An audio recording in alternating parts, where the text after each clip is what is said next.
حضور نے فرمایا لوگوں یاد رکھنا، یہ خطبہ حجۃ الوداع میں نبی پاک نے فرمایا، یہ حضور خطبہ دے رہے ہیں، اور اس وقت دے رہے ہیں جب حضور صحابہ کو بتا چکے ہیں کہ یہ آخری ملاقات ہے۔ جو دور دراز سے آئے ہیں ان کو بتایا ہے کہ یہ میری تمہاری جو مجلس ہے، جو محفل ہے، جو تم سے بات ہو رہی ہے، یہ آخری ہے۔ محبوب فرمانے لگے لوگوں یاد رکھنا، قیامت قائم ہوگی۔ ان جملوں کا حسن ملاحظہ کر لے۔ فرمایا قیامت قائم ہوگی، تم اپنے رب سے ملاقات کرو گے، اور فرمایا تمہارا رب تم سے تمہارے اعمال کے بارے میں پوچھے گا۔ یہ خطبہ حجۃ الوداع میں کریم نے فرمایا۔ صبح تم اٹھے، کیا عمل کیا؟ اللہ پوچھے گا۔ کسی سے ملاقات ہوئی، طرز کیا کی، سوچ کیا تھی؟ اللہ پوچھے گا۔ لین دین میں کیا معاملات تھے تمہارے اعمال کے؟ اللہ سے ملاقات ہوگی، وہ کھڑا کر کے پوچھے گا۔ اور حدیث میں کئی جگہ پہ حضور نے فرمایا وہ تم سے سوال کرے گا، تمہیں جواب دینا ہے۔ میرے عزیز بھائیوں، تیار رہنا چاہیے، تیار۔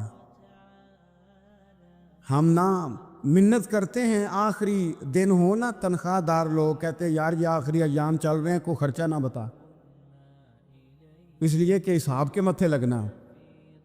آخری دنوں میں، بجٹ کے دنوں میں لوگ پریشان ہوتے ہیں کہ حساب دینا ہے۔ جب رب سے ملاقات کریں گے اور وہ حساب مانگے گا، کتنا مشکل کام ہے۔ اور ایک مقام پہ حضور نے فرمایا جس سے اللہ نے حساب مانگا وہ تو الجھ گیا، دعا کرو وہ حساب مانگے ہی نہ، بے حساب ہی بخشش فرما دے۔ نبی پاک صلی اللہ تعالیٰ علیہ وآلہ وسلم نے ارشاد فرمایا اسی خطبہ حجۃ الوداع میں، حضور فرمانے لگے سن لو، میں نے تم تک اللہ تعالیٰ کا پیغام پہنچا دیا ہے۔ اب جس شخص کے پاس امانت رکھی ہو اس پر لازم ہے کہ وہ امانت اس تک پہنچا دے جو اس کا مالک ہے۔ ہم بہت سارے لوگ ایسے ہوتے ہیں ہمارے پاس امانتیں ہوتا ہیں، کچھ بھی نہ ہو تو کچھ لوگوں کے راز کی امانت ہوتی، کچھ بھی نہ ہو تو کچھ لوگوں کی باتیں ہم تک پہنچ جاتی ہیں، وہ راز ہوتا ہے، وہ امانت ہوتی ہے۔ مجلس کی گفتگو بھی امانت ہے، لیکن ہم امانتوں کا خیال نہیں کرتے، خیانت ہو جاتی۔ بہت محتاط ہو کر اپنی زندگی میں امانتوں کا خیال کیا جائے۔ یا ایھا الذین آمنوا لا تخونوا اللہ والرسول وتخونوا اماناتکم وانتم تعلمون۔ اللہ فرماتے ہیں ایمان والو، نہ رب سے خیانت کرنا، نہ رب کے رسول سے خیانت کرنا، نہ آپس میں ایک دوسرے سے خیانت کرنا، جانتے بوجھتے ہوئے یہ کام نہ کرنا۔ وانتم تعلمون، جانتے ہو، تمہیں پتہ ہے۔ کبھی بھی بددیانتی کا مظاہرہ نہ کرے اپنی زندگی میں، کبھی بھی۔ اور یہ بھی یاد رکھ لیں، بچوں کو کیا پتا کہ ہمارا ابا حلال لا رہا ہے کہ حرام لا رہا ہے۔ آپ لا رہے ہیں نا، تو وہ تو بیچارے بھولے پن میں کھا رہے ہیں، تو حساب آپ نے دینا ہے۔ جنہ لی تو پاپ کمائے ہن کتھے نہیں ہو تیرے کر دے، بلانا۔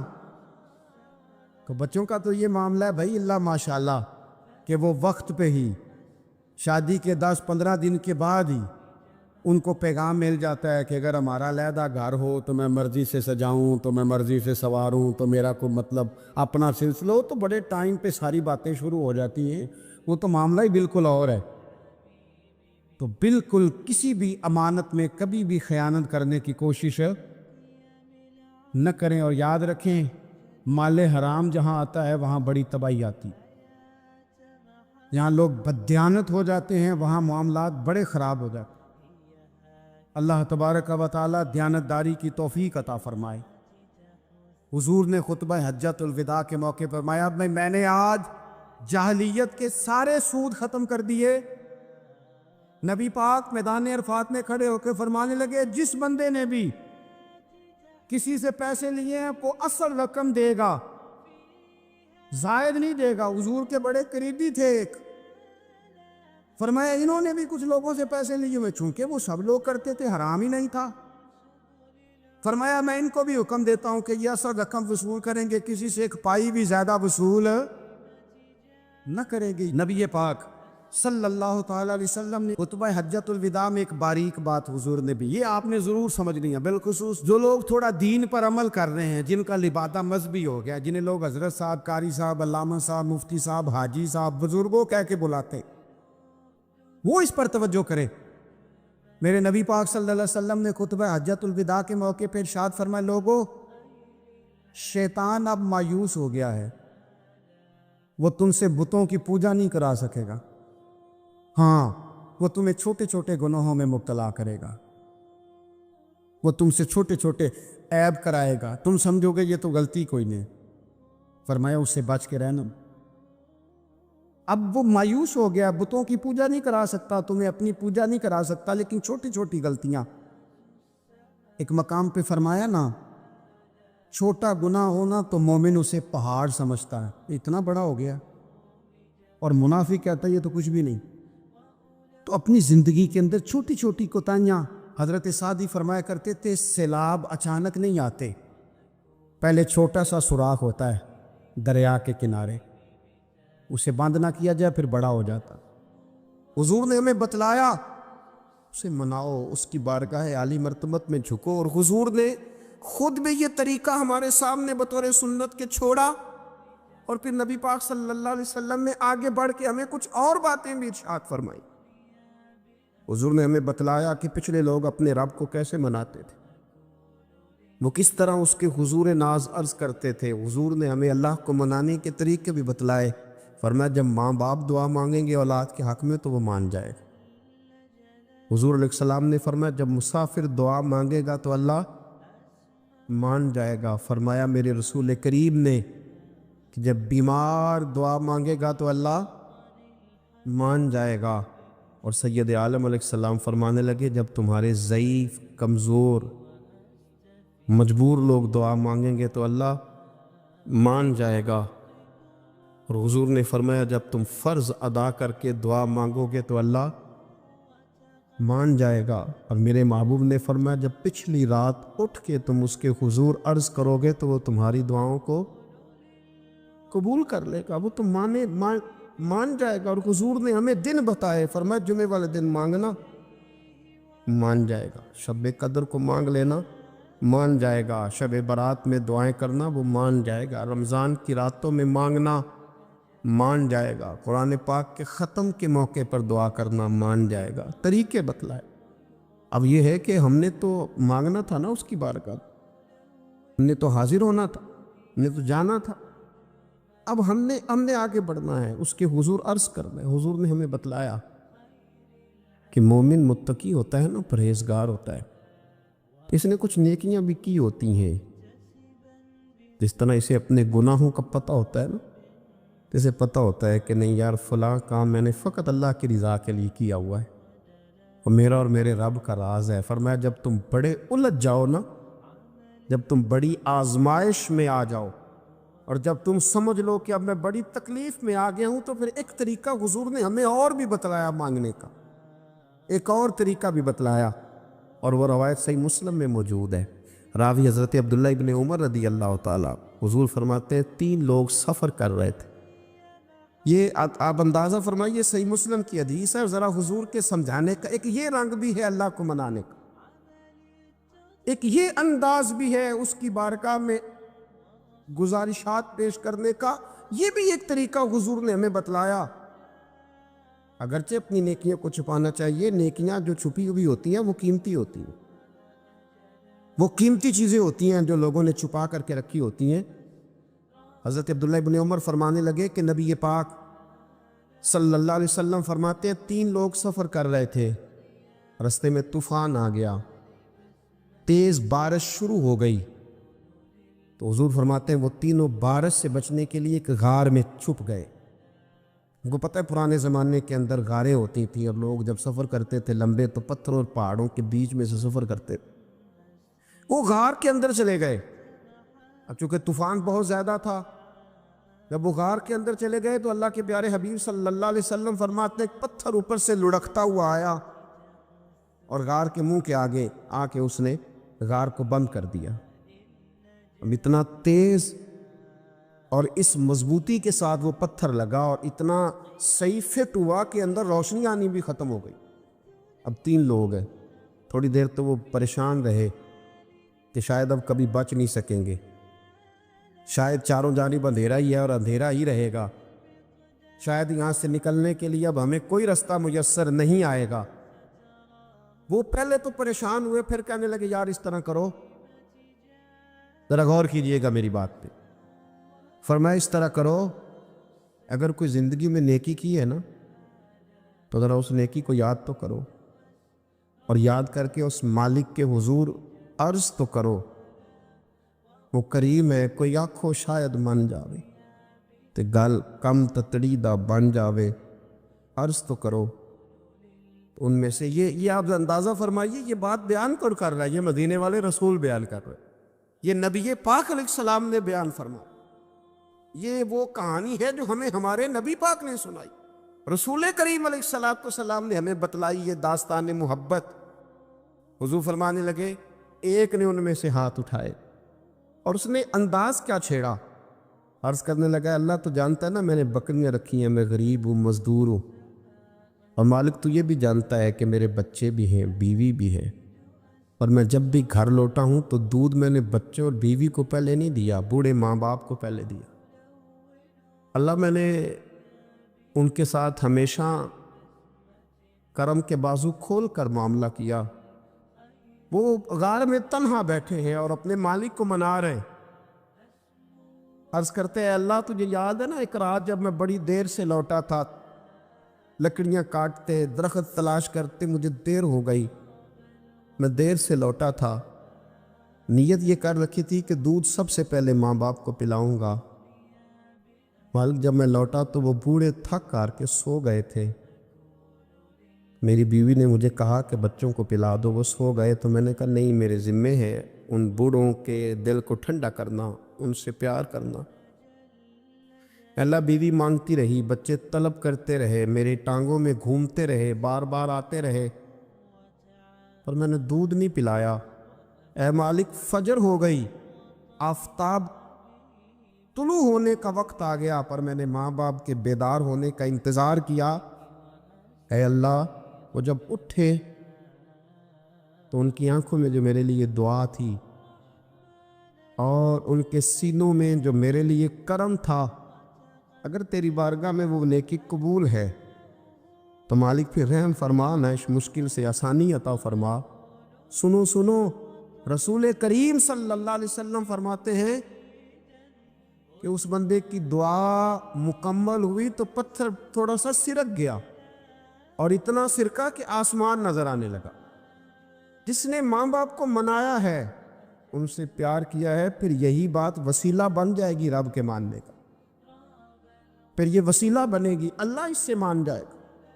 پھر رسول کریم صلی اللہ علیہ وسلم فرمانے لگے، دوسرا بولا اور عرض کرنے لگا کہ اے اللہ تو جانتا ہے مجھے اپنے چچا کی بیٹی بھانے لگی تھی، میں اس کی طرف رغبت کرنے لگا تھا، اور میں نے جب اس سے جا کے ارادہ کیا کہ میں تیرا طالب ہوں، تو اس نے مجھے کہا کہ پہلے 100 دینار لاؤ۔ بانا تو اللہ میں نے مشقت کر کے 100 دینار جمع کیے، اور جب میں پوری طرح اس پر حاوی ہو گیا، وہ میرے قبضے میں آ گئی اور گناہ کا میں نے ارادہ کر لیا، تو اس عورت کے منہ سے ایک جملہ نکلا کہ اللہ سے ڈر، اے مالک وہ میرے قبضے میں تھی، اے اللہ میں گناہ پر قادر تھا، میں چاہتا تو گناہ کر لیتا، لیکن جب اس نے تیرا نام لے کے کہا نا کہ اللہ سے ڈر، اللہ میں ڈر گیا، میں اسے چھوڑ کے آ گیا۔ اگر تجھے یہ بات پسند ہے تو پھر نکال دینا اس مشکل سے، پھر کر دینا کرم۔ اللہ میری بھی تو چڑھتی جوانی تھی نا، میں بھی تو سب کچھ کر سکتا تھا، پر تیرے لیے، تیری خاطر میں لذت گناہ سے باز رہا، تو اللہ تو رحمت فرما دے۔ حضور فرماتے ہیں اس کی دعا مکمل ہوئی تھی کہ پتھر تھوڑا اور سرک گیا۔ پھر تیسرا بولا اور اس نے بول کے کہا، اے اللہ ایک مزدور کو، ایک دیہڑی دار کو، ایک غریب کو میں نے کام پہ رکھا ہوا تھا، یہ تیرا اور میرا راز ہے اللہ، وہ مزدور، وہ دیہڑی دار میرے پاس کام پہ لگا تھا، کچھ چاول میں نے اس کی اجرت مقرر کر دی کہ تو کام مکمل کرے گا تو میں تجھے دوں گا۔ اور جب اجرت لینے کا وقت آیا تو وہ بگڑ کر ناراض ہو کر چلا گیا۔ میں اسے ڈھونڈتا رہا، وہ مجھے ملا نہیں۔ میں نے اس کے چاولوں کی قیمت کاروبار میں انویسٹ کر دی، اس کا تھوڑا سا سرمایہ، پر میں نے کھایا نہیں۔ پھر وہ اس سے میں کاروبار کرتا رہا، اور اتنا کاروبار کیا کہ بہت ساری گائیں اور ان کے چرواہے تیار ہو گئے۔ وہ سالوں کے بعد لوٹا۔ میں نے اس غریب کا مال کھایا نہیں بلکہ بڑھایا، محفوظ کر کے رکھا۔ وہ سالوں کے بعد لوٹا اور کہنے لگا میرا مال، تو میں نے کہا وہ ساری گائیں تیری ہے، وہ چرواہا تیرا ہے، یہ سارا کچھ تیرا ہے۔ وہ کہنے لگا تو مجھ سے مذاق کرتا ہے، میں غریب کہاں اور گاؤں اتنی بڑی گائیں کہاں، تو مذاق کرتا ہے؟ تو میں نے کہا مذاق نہیں، میں نے اپنے رب سے ڈر کے تیرے مال کی حفاظت کی، یہ تیرا ہے۔ اے اللہ، میں کھا بھی تو سکتا تھا نا، پر تجھ سے ڈر کر میں نے وہ سارا محفوظ رکھا۔ اللہ اگر تجھے میری یہ ادا پسند ہے تو پھر آج مان جانا، آج راضی ہو جا۔ اللہ کے رسول فرماتے ہیں اس کی دعا مکمل ہوئی تھی کہ پتھر لڑکا اور ان کے لیے رستہ بن گیا۔ وہ باہر آ گئے تو حضور نے ہمیں بتلایا کہ وہ تمہاری نیکیاں جو چھپی ہوئی ہیں، وہ تمہاری نیکیاں جو تم نے خالص اللہ کی رضا کے لیے کی ہے، ان نیکیوں، ان اعمال کا وسیلہ بھی تمہارے رب کے ماننے کا ذریعہ بن جائے گا۔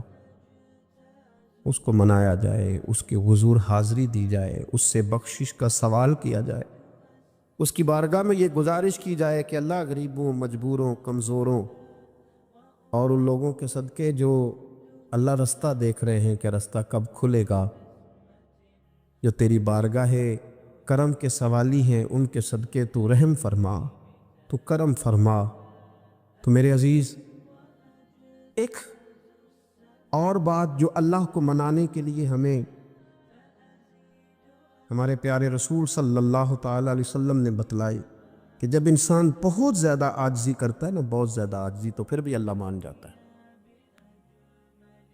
جب وہ اس کے حضور بہت عجز کا اظہار کرتا ہے، بہت زیادہ عجز کا اظہار کرتا ہے، وہ ڈر جاتا ہے اس سے۔ وَلِمَنْ خَافَ مَقَامَ رَبِّهِ جَنَّتَانِ، اور میں جو میرے سامنے کھڑے ہونے سے ڈرے گا میں اسے 2 جنتیں عطا کروں گا۔ حضرت بابا فرید الدین مسعود گنج شکر بابا صاحب رحمۃ اللہ علیہ فرماتے ہیں کہ ایک نیک نوجوان تھا، دن کو روزہ رکھتا، رات کو نماز پڑھتا، پر اللہ سے ڈرتا پھر بھی بہت ہی زیادہ تھا، بڑا ہی ڈرتا تھا۔ موت کا وقت آیا تو ماں ہی تھی بس اس کی، تو ماں سے کہنے لگا اماں میری ماں ہے، میرے ساتھ 3 وعدے تو کر۔ اس نے کہا پتر تو بتا، آخری ہجکی لے رہا ہے اور اس غریبنی ماں سے تو وعدہ لے رہا ہے، بتا کیا وعدہ ہے؟ عرض کرنے لگا اماں جب میں مر جاؤں نا تو میرے گلے میں رسی ڈال کے تو مجھے گھمانا گھر کے صحن میں، اور لوگوں کو کہنا جو رب کی نافرمانی کرے اس کا یہی حال ہوتا ہے۔ یہ اعلان کرنا جو اللہ کے نافرمان ہوں ان کا یہی اشر کیا جانا چاہیے۔ اور اماں پھر دوسرا وعدہ کر، میرا رات کو جنازہ اٹھایا جائے، میں نہیں چاہتا کہ کسی کے منہ سے یہ لفظ نکل جائیں کہ وہ دیکھو اللہ کا نافرمان جا رہا ہے، رات کو میرا جنازہ اٹھانا۔ اور اماں تیسرا میرے ساتھ وعدہ کر کہ لوگ مجھے دفن کر کے آ جائیں گے تو میری قبر پہ چلی جائے گی، عمل میرے پاس کوئی نہیں، پر مجھے لگتا ہے ماں کے قدموں کی برکت سے عرش کا مالک بھی رحم فرمائے گا۔ اماں تو وعدہ کر کہ میرے ساتھ وعدہ کر۔ بابا صاحب رحمۃ اللہ علیہ فرمانے لگے کہ ماں، بوڑھی ماں نے وعدہ کر لیا۔ کہا بیٹے ٹھیک ہے، اگر تیری یہی ضد ہے تو میں تیار ہوں۔ پھر اس نے کلمہ شہادت پڑھا، اس نوجوان کی روح پرواز کر گئی۔ بوڑھی ماں نے رسی منگائی تو وَلِمَنْ خَافَ مَقَامَ رَبِّهِ جَنَّتَانِ، جو ڈر جائے، اس نے تو کہا تھا نا کہ رسی ڈال کے گھمانا اور کہنا یہ اللہ کا نافرمان ہے، اس کا یہی اشر ہونا چاہیے تھا۔ لیکن جب ماں گلے میں رسی ڈالنے لگی تو گھر کے ہر کونے سے آواز آنے لگی، خبردار یہ رب کا دوست ہے، اللہ کے دوستوں کے ساتھ اس طرح کا معاملہ نہ کیا جائے، اسے چھوڑ دیا جائے، اور کہا تمہیں کچھ بھی اور کرنے کی ضرورت نہیں ہے، یہ تو رب کا دوست ہے اور رب کی بارگاہ میں حاضر ہو گیا۔ کچھ کوئی بندہ کہے گا کہ یہ تو ایک بابا فرید کا سنایا ہوا واقعہ ہے، سنیے، بخاری میں حدیث ہے، نبی پاک صلی اللہ علیہ وسلم نے فرمایا، حضرت ابو ہریرہ رضی اللہ تعالیٰ عنہ راوی ہیں، حضور فرماتے ایک شخص مرنے لگا تو اپنے بچوں سے کہنے لگا کہ میں جب مر جاؤں تو مجھے جلا دینا، اور پھر میرے جلے ہوئے وجود کو پیس دینا، پھر مجھے ہوا میں اڑا دینا، پتر مجھے اڑا دینا، مجھے بڑا ڈر لگتا ہے، اگر رب نے مجھ سے حساب پوچھا تو میں قابل نہیں ہوں، اڑا دینا مجھے ہواؤں میں، اگر اس نے مجھ سے عذاب لیا تو حساب لیا تو بڑا سخت حساب لے گا۔ حضور فرماتے ہیں، بخاری میں موجود ہے، اس کے بچوں نے اسی طرح کیا، اس کے مرنے کے بعد اسے جلایا، ہوا میں اڑا دیا۔ اللہ کے محبوب فرماتے ہیں، رب کریم نے حکم دیا زمین کو کہ اس کے ذرات کو جمع کرو، زمین نے ذرے جمع کیے، خدا نے حکم دیا تو اس کا وجود پھر سے اسی شکل میں آیا، تو رب کریم نے فرمایا یہ جو تو نے وصیت کی تو کیوں کی؟ اللہ جانتا ہے کہ نہیں جانتا؟ یہ کی تو کیوں کی؟ تو وہ پڑا، کہنے لگا اللہ میرے اندر تو طاقت نہیں تھی تیرے سامنے کھڑا ہو کے حساب دے سکوں، تجھے منانے کے لیے تیرے خوف سے ڈر گیا، میں ڈر گیا۔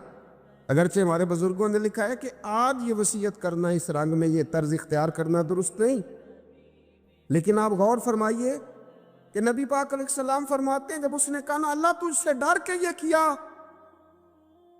تو رب کریم نے فرمایا جا، پھر میں نے تیری مغفرت کر دی، کیونکہ اللہ کو پتہ تھا یہ دل سے بات کر رہا ہے۔ ایک چوتھی بات، میرے رسول پاک علیہ السلام نے فرمایا کہ جب رب نہ مانے تو پھر وہ کمزوروں کے صدقے مان جاتا ہے، پھر وہ ضعیفوں کے صدقے مان جاتا ہے۔ فرمایا اللہ تم سے بارشیں روکنا چاہتا ہے، پر تمہارے ضعیفوں، کمزوروں، غریبوں کے صدقے، مجبوروں کے صدقے وہ تم پر بارشیں برساتا ہے۔ حضور فرماتے رب اشغاظ اغبر لو اقسم علی اللہ لا برا، کچھ ایسے لوگ ہوتے ہیں کہ ان کے بالوں میں خاک پڑی ہوتی ہے، چہروں پہ مٹی الجھے ہوئے ہوتے ہیں، لیکن اگر وہ اللہ پہ قسم کھا لیں تو اللہ ان کی قسم بھی پوری کر دیتا، قسم بھی۔ حضرت عبداللہ ابن مبارک فرماتے ہیں، ابن قدامہ نے لکھا ہے، فرماتے ہیں بارش نہیں ہوتی تھی مکے میں، قحط پڑ گیا تو سب لوگ مسجد الحرام سے باہر کھلی جگہ میں نکلے دعا کرنے کے لیے، سب اپنی اپنی دعائیں کر رہے تھے، تو میں تھوڑا باہر ہوا تو اچانک ایک غلام آیا، کالا سیاہ رنگ، 2 رکعتیں نماز پڑھ کے تو ہاتھ پھیلائے، تو کہنے لگا اللہ مجھے پتہ ہے یہ جو کچھ بھی ہوا ہے میری نافرمانیوں کی وجہ سے ہوا ہے، تو ناراض ہو گیا نا، تو نے بارش روک لی، تو ناراض ہو گیا نا، ہمیں سبق سکھانا چاہتا ہے نا، یہ کسی اور کی وجہ سے نہیں، یہ صرف میری نافرمانیوں کی وجہ سے۔ اللہ رحم فرما، تیرے بندے تھوڑی سی بھی سختی برداشت کرنے کی طاقت نہیں رکھتے، کمزور ہیں، ڈر جاتے، غلام ہے، دعائیں مانگ رہا۔ حضرت عبداللہ ابن مبارک فرماتے ہیں اس نے چہرے پہ ہاتھ پھیرے تو کالی گھٹائیں چھا گئی، بارش ہونے لگی، میں اس کے پیچھے گیا، اس کا گھر ڈھونڈ آیا، تعقب کیا، پیچھا کیا، گھر میں نے تلاش کر لیا، اور گھر کو تلاش کر کے جب میں واپس آیا تو میں نے حضرت فضیل بن عیاض سے ذکر کیا، تو کہنے لگے کسی طریقے سے اسے حاصل کرو۔ فرماتے میں اس کے گھر گیا، اس کے مالک نے مجھے دیکھا تو کہا عبداللہ ابن مبارک میرے گھر، اتنے بڑے ولی، اتنے بڑے درویش، اتنے بڑے محدث۔ میں نے کہا تیرا غلام چاہیے، اس نے کئی غلام دکھائے، میں نے کہا نہیں یہ نہیں، اس نے کہا یہ بڑے بڑے اچھے ہیں، کوئی سے بھی آپ لے لے، خرید لے، میں نے کہا نہیں۔ پھر وہ لاغر صاحب، وہ کمزور صاحب، وہ ضعیف سا نکل کر کے آیا، میں نے کہا یہ مجھے دے دو، تو کہنے لگا یہ تو بیچارہ بے ضرر سا آدمی ہے، کیا لے کے کریں گے؟ میں نے کہا نہیں مجھے یہی چاہیے۔ میں اس کو ساتھ لے کے چلا تو راستے میں پوچھنے لگا کہ میرے اندر تو کوئی ایسی بات نہیں تھی، مجھے کیوں خریدا؟ آپ مجھ سے کیا خدمت لیں گے؟ تو عبداللہ ابن مبارک فرمانے لگے میں نے کہا کوئی خدمت بھی نہیں لوں گا، میں تو خود تیری خدمت کروں گا، میں تیرا بیاہ کراؤں گا، تیرے لیے مکان بناؤں گا، میں تیری خدمت کروں گا، میں تیرا اور تیرے رب کا رشتہ دیکھ چکا ہوں، میں تیرا اپنے مالک کے ساتھ جو تعلق ہے اسے دیکھ چکا ہوں، کہتے میں نے یہ لفظ کہے تو مجھے کہنے لگا 2 رکعتیں پڑھ لوں، اب مجھے لے جانا پر 2 رکعتیں پڑھ لوں۔ کہتے میں نے کہا پڑھ لو، تو 2 رکعتیں پڑھنے کے بعد میری طرف دیکھ کے کہنے لگا آقا مجھے اپنا حق معاف کر دینا، میں خدمت نہیں کر سکا۔ پھر کہنے لگا اللہ راز تو کھل گیا، اے اللہ راز تو کھل گیا، اللہ تیرا میرا معاملہ تھا، راز تو کھل گیا، راز تو کھل گیا، اللہ راز تو کھل گیا، میں سراپا مخزن راز تھا، میں رہا تھا مدت و راز میں، کہ تو تیرا شوق کے دید کشاں کشاں مجھے کھینچ لایا مجاز میں، اللہ راز کھل گیا۔ یہ لفظ کہتے کہتے کہتے کہتے اس شخص نے کلمہ پڑھا اور اس کی روح پرواز کر گئی، اس کی روح ہی پرواز کر گئی۔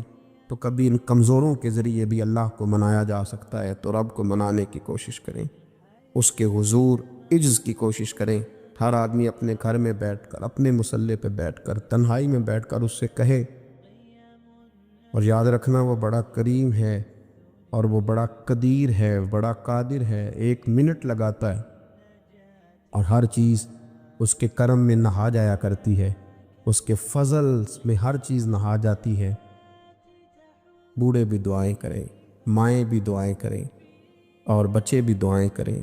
آج دعاؤں کی رات ہے، کھل کر دعا کریں کہ اللہ ہمارے حال پہ رحم فرمائے، اللہ ہمیں سمجھنے کی بھی توفیق عطا فرمائے۔ اللہم صلی علی سیدنا ربنا ظلمنا انفسنا وَإِن لَّمْ تَغْفِرْ لَنَا وَتَرْحَمْنَا لَنَكُونَنَّ مِنَ الْخَاسِرِينَ اللہم اعنی علی ذکرک وشکرک وحسن عبادتک ربنا اغفر لی ولوالدی وللمؤمنین یوم یقوم الحساب اللہم اعنی علی ذکرک وشکرک وحسن عبادتک ربنا اغفر لی ولوالدی وللمؤمنین یوم یقوم الحساب۔ اے مالک کریم، آج 15 شعبان المعظم کی عزت والی رات ہے، کرم اور برکت والی رات ہے۔ تیرے پیارے حبیب صلی اللہ علیہ وسلم نے ہمیں فرمایا ہے کہ آج کی رات تم کرم مانگو گے تو اللہ تمہیں عطا فرمائے گا، رزق مانگو گے تو عطا کرے گا، بخشش مانگو گے تو عطا فرمائے گا، تم اس سے جس چیز کا سوال کرو گے وہ تمہیں دے گا۔ اے مالک کریم، تیرے عاجز بندے ہیں، جب دنیا سے تھک جاتے ہیں، کمزور پڑ جاتے ہیں، جب ہمارا عجز ہم پر غالب آ جاتا ہے، جب ہماری کمزوریاں ہمارے سامنے واضح ہو جاتی ہیں، تو پھر تیرے حضور حاضر ہو جاتے ہیں۔ اللہ، تیرے بھٹکے ہوئے اور بھاگے ہوئے غلام تیری بارگاہ میں حاضر ہو گئے، ہمارے گناہوں کو معاف فرما، ہمارے گناہوں کو معاف فرما، ہمارے گناہوں کو معاف فرما، جو چھپ کر کیے وہ معاف فرما، اے اللہ جو ظاہر ہو گئے وہ بھی معاف فرما۔ اے مالک کریم، جو ہم سے بھول کر ہو گئے وہ بھی معاف فرما، جو ہم نے جانتے بوجھتے شعور رکھتے ہوئے کیے وہ بھی معاف فرما، ہم سے درگزر فرما، ہمارے حال پہ رحم فرما، اے اللہ کرم نوازی فرما۔ اے مالک کریم، بہت سارے لوگ باشعور ہیں لیکن بے شعوری کی زندگی گزار رہے، جانتے بوجھتے بے عملی کا وقت بتا رہے ہیں۔ اللہ ہمارے لیے عمل کا رستہ آسان بنا دے۔ اے اللہ، بتانے والے بڑے، سمجھانے والے بڑے، عمل کرنے والے تھوڑے رہتے جا رہے، اللہ عمل کا رستہ آسان فرما۔ اے اللہ، ہمارے پاس سر ہے پر سجدے کا ذوق نہیں، ہمیں ذوق سجدہ عطا فرما۔ زبان ہے پر لذت قرآن اور لذت ذکر نہیں، لذت ذکر عطا فرما۔ اللہ، دل ہے پر نبی پاک صلی اللہ علیہ وسلم کی محبت کا غلبہ نہیں، وہ غلبہ عطا فرما، وہ غلبہ عطا فرما۔ ذوق اور شوق کی سواریاں عطا فرما، درد اور سوز کی کیفیات عطا فرما۔ ہمارے گناہ معاف فرما، ہمارے گناہ معاف فرما، ہمارے گناہ معاف فرما، ہماری غلطیوں سے درگزر فرما، ہمارے حال پہ کرم فرما۔ مالک کریم، نیکی کے رستے پہ چلنا آسان بنا دے، گناہ اور بدی سے نفرت عطا فرما دے۔ اے اللہ، ہمارے کمزوروں پہ رحم فرما، بیماروں پہ رحم فرما، مجبوروں پہ رحم فرما۔ مالک کریم، بڑا کڑا وقت آیا ہے انسانیت پر۔ اللہ، تیرے بندوں کی لاشیں سڑکوں پر پڑی ہیں، کوئی اٹھانے والا نہیں۔ اے مالک کریم، لوگ بیمار ہیں، لاچار ہیں، تکلیف میں ہیں۔ تو سب سے بڑا طبیب ہے، اپنی بارگاہ سے شفا عطا فرما، اپنی بارگاہ سے شفا عطا فرما، اپنی بارگاہ سے شفا عطا فرما۔